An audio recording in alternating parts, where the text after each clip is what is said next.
نحمدہ ونصلی ونسلم علی رسول الکریم، اما بعد۔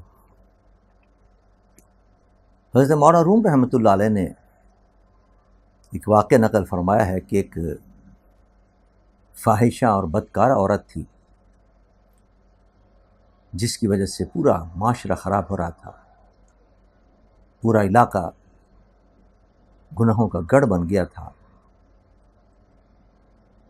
ایک شخص نے غصے میں آ کر اس فاحشہ و بدکارہ عورت کا قتل کر دیا، اس کو قتل کر دیا عورت کو۔ لوگوں نے اس سے کہا کہ کیوں تو نے اس کو قتل کیا؟ تو میں نے کہا اس کی وجہ سے بدکاری پھیل رہی تھی، فحاشی عام ہو رہی تھی، میں نے اس کو قتل کر دیا۔ لوگوں نے کہا اس کے جو گاہک تھے اور جو اس وقت اس کے ساتھ بدکاری میں شامل تھے ان کو تو نے چھوڑ دیا، ان کو تو نے قتل نہیں کیا۔ اس نے کہا میں نے جو برائی کی جڑ تھی اس کو ختم کیا ہے، نہ وہ ہوگی نہ کوئی آئے گا، نہ وہ ہوگی نہ گناہ پھیلیں گے۔ اگر وہ رہتی تو مجھے روزانہ کسی نہ کسی کو مارنا پڑتا، 5 10 آدمی کو مارنا پڑتا۔ میں نے تو ایک کو مارا ہے، سب بچ گئے اور ساری برائیوں سے جان چھوٹ گئی، سارے قتلوں سے جان چھوٹ گئی۔ ایک برائی کو میں نے اور ایک جڑ کو میں نے قتل کر کے اور اس کو میں نے مٹا کر ساری برائیوں سے اور معاشرے کو جان چھڑا دی۔ مولانا روم رحمۃ اللہ علیہ اس واقعے کو نقل کر کے ایک سبق دینا چاہتے ہیں۔ فرماتے اس سے پتہ یہ چلا کہ بعض چیزیں ایسی ہوتی ہیں جو برائیوں کی اور گناہوں کی جڑ ہوتی ہیں، اگر ان کو ختم کر دیا جائے تو بہت سے گناہ سے آدمی بچ جاتا ہے اور بہت سی برائیوں سے آدمی کو نجات مل جاتی ہے۔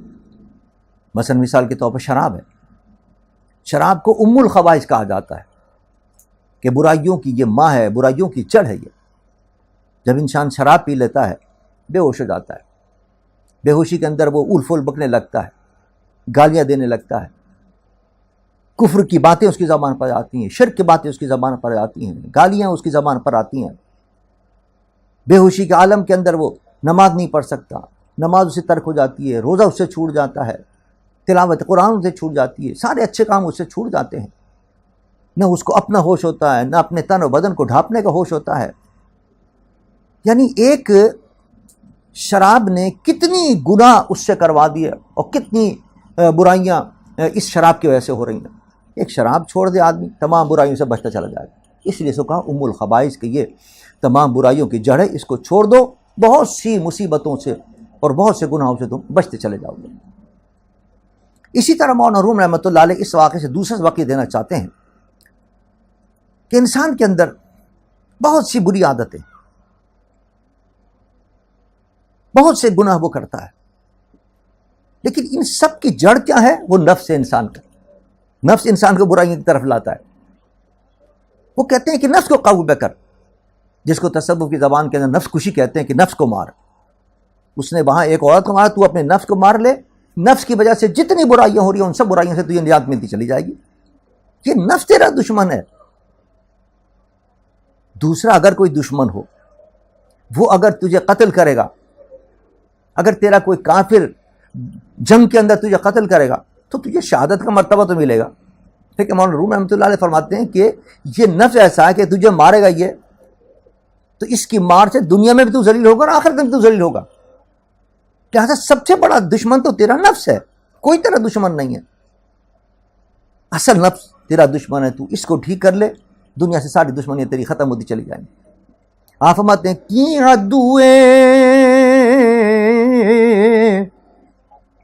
کی عدو آحسودو دشمن است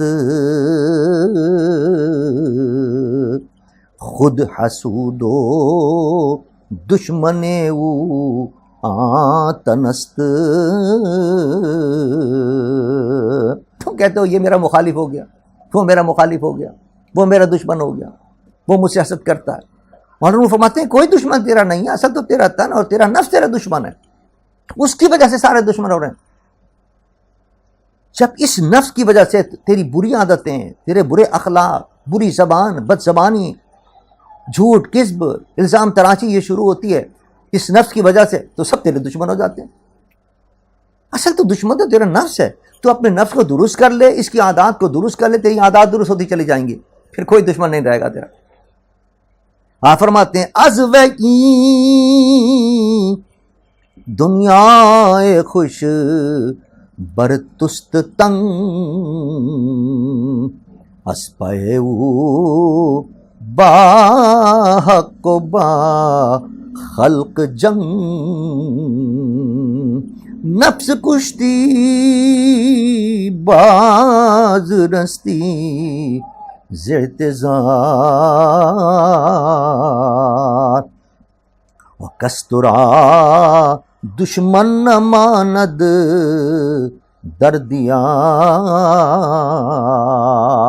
فرماتے ہیں یہ کتنی خوبصورت دنیا ہے کہ حسین ترین دنیا تیرے لیے تنگ ہو گئی ہے۔ جہاں جا رہا ہے تو سمجھ رہا ہے یہ بھی تیرا دشمن ہے، وہ بھی تیرا دشمن ہے، تیری اپنی عادات کی وجہ سے سب دشمن ہو گئے، حتیٰ کہ تو نے اللہ سے بھی جنگ لے لی ہے اور مخلوق سے بھی جنگ لے لی ہے۔ اللہ کی عبادت نہیں کرنے دے رہا یہ نفس تیرا، اللہ سے جنگ ہو رہی ہے، مخلوق کے حقوق ادا نہیں کرنے دے رہا، مخلوق کی برائیاں ہو رہی ہیں، مخلوق کو تو تکلیف دے رہا ہے اب اس نفس کی وجہ سے۔ مخلوق بھی دشمن، خالق بھی دشمن ہے، لہذا تو اپنے نفس کو مار، نفس کو قابو میں کر، پھر کسی سے عذر خواہی کی ضرورت نہیں پڑے گی، پھر یہ کہنا نہیں پڑے گا معاف کیجئے، سب خوش ہوں گے تجھ سے، پھر کوئی رنج نہیں ہوگا کسی کو بھی تیری کسی عادت سے بھی، اور پھر تیرا دشمن دنیا میں کوئی دشمن نہیں رہے گا، سب دوستی دوستی۔ یہ خوبصورت دنیا تیرے لیے واقعی حقیقت میں خوبصورت ہو جائے گی۔ اور روم رحمۃ اللہ علیہ فرماتے ہیں یہ نفس بھی بڑا خطرناک دشمن ہے۔ دیکھیں نا، ایک تو سامنے دشمن ہو، وہ آپ پر حملہ کر رہا ہے، آپ کو پتہ یہ حملہ کر رہا ہے اور یہ میرا دشمن ہے، آپ اس سے بچیں گے، لیکن نفس جو ہے وہ بڑی باریک راہوں سے حملہ کرتا ہے، اپنا بن کر حملہ کرتا ہے، دوست بن کر حملہ کرتا ہے۔ اس کی دشمنی کو سمجھنا اور اس کی دشمنی سے بچنا بڑا مشکل کام ہے۔ مثلا مثال کے طور پر مولانا روم رحمۃ اللہ علیہ فرماتے ہیں دیکھو، جو کسی سے حسد کرتا ہے، کسی اچھائی کو دیکھ کر، کسی کی خوبی کو دیکھ کر، تو یہ نفس تمہارے دل میں خیال یہ لاتا ہے کہ دیکھو اس کی جو عزت ملی ہوئی ہے اور اس کی جو خوبی ہے، اس کی وجہ سے تیری بے قدری ہو رہی ہے، لہٰذا اس کی خوبی کو ختم کر تاکہ تیری عزت بڑھے۔ حالانکہ یہ پتہ نہیں کہ حسد کرنے وجہ سے تو بے قدرہ ہو جائے گا، تیری عزت خراب ہو جائے گی، لیکن نہیں، اس کے دل میں نفس یہ ڈالتا ہے محسود کی طرف سے جسے حسد کر رہا ہے کہ اس کی اچھائی کی وجہ سے تیری بے قدری ہو رہی ہے، اس کی اچھائی ختم ہونی چاہیے، اس کی یہ عزت ختم ہونی چاہیے۔ اب وہ پھر عزت ختم کرنے میں لگ جاتا ہے، نتیجہ کیا نکلتا ہے؟ اس کی عزت تو ختم ہوتی نہیں، تو بے عزت ہو جاتا ہے، تو ذلیل اور رسوا ہو جاتا ہے۔ آپ فرماتے ہیں خود حسد نقصان و عیب دیگر است، بلکہ از جملہ کمی ہا بدتر است۔ فرماتے ہیں یہ حسد جو ہے یہ سب سے بڑا عیب ہے اور یہ سب سے بڑا نقصان ہے، بلکہ تمام برائیوں کی جڑ، برائیوں کی برائی سب سے بڑی یہ ہے۔ تو یہ سمجھ رہا ہے کہ وہ برائی کر رہا ہے تیرے ساتھ، نہیں، تو اپنے ساتھ خود برائی کر رہا ہے حسد کر کے، اپنے آپ کو ذلیل اور رسوا کر رہا ہے۔ پھر مولانا روم رحمۃ اللہ علیہ فرماتے ہیں جب وہ رسوا ہونے لگتا ہے حسد کی وجہ سے آدمی، تو پھر مصنوعی چیز اختیار کرتا ہے کہ کسی طرح اس کی عزت بن جائے۔ حسد کی وجہ سے تو بے قدرہ ہو گیا، حسد کی وجہ سے تو ذلیل ہو رہا ہے، اب کیا کرتا ہے؟ اپنے نام اچھے رکھنے شروع کر دیتا ہے، جیسے مولانا روم رحمۃ اللہ علیہ فرماتے ہیں بُلْحَکَم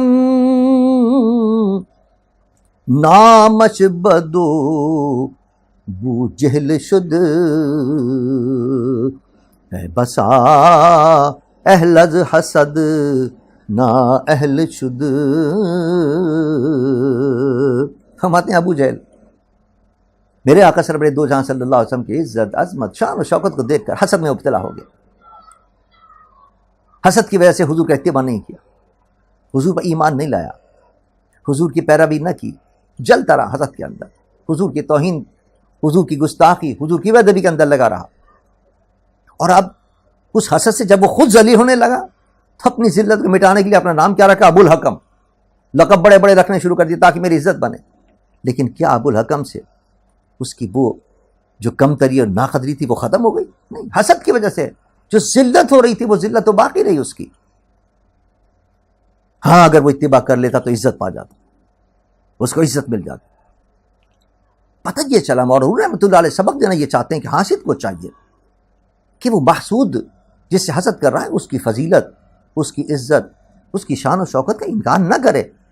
حسد کرنے سے اس کی عزت کم نہیں ہوگی، تیرے حسد کرنے سے اس کی فضیلت ختم نہیں ہو جائے گی. جو اللہ نے اس کو مقام دیا تیرے حسد کرنے سے وہ مقام اس کا ختم نہیں ہو جائے گا. ہاں تو البتہ ذلیل ہو جائے گا. مولانا روم رحمۃ اللہ علیہ ایک مثال دے کے سمجھاتے ہیں. فرماتے دیکھو حضرت یوسف علیہ السلام سے ان کے بھائیوں نے حسد کیا کہ باپ ان سے زیادہ پیار کرتا ہے، باپ کو یہ زیادہ محبوب عزیز ہیں. حسد کرنے لگے اور حسد کے اندر ان کو کنویں کے اندر ڈالا. وہ سمجھتے تھے کہ یہ ختم ہو جائے گا، اس کی یہ حسن و خوبصورتی ختم ہو جائے گی. لیکن کیا ختم ہو گئی؟ اللہ نے تو اور عزت عطا فرما دی، وہ تو بادشاہ بن گئے. اور مصر کے بادشاہ بن کر یہ شان عطا کی کہ یہ حسد کرنے والے آ رہے ہیں ان کے پاس غلہ لینے کے لیے. انہیں روم سبق دینا یہ چاہتے ہیں حسد کرنے سے اس کی عزت ختم نہیں ہوگی. جس کو اللہ جو عزت دینا چاہتا ہے وہ کوئی اس کی عزت چھین نہیں سکتا. حسد کرنے والا اس کی چھیننے کی خواہش کر کے اس میں کوششوں میں لگ کر اپنے آپ کو ذلیل کرے گا.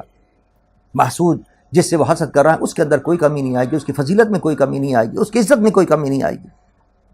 لہذا ہمیں چاہیے کہ ہم حسد نہ کریں.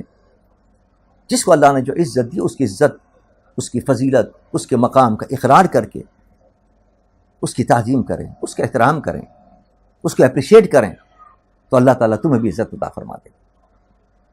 وما علینا الا البلاغ المبین.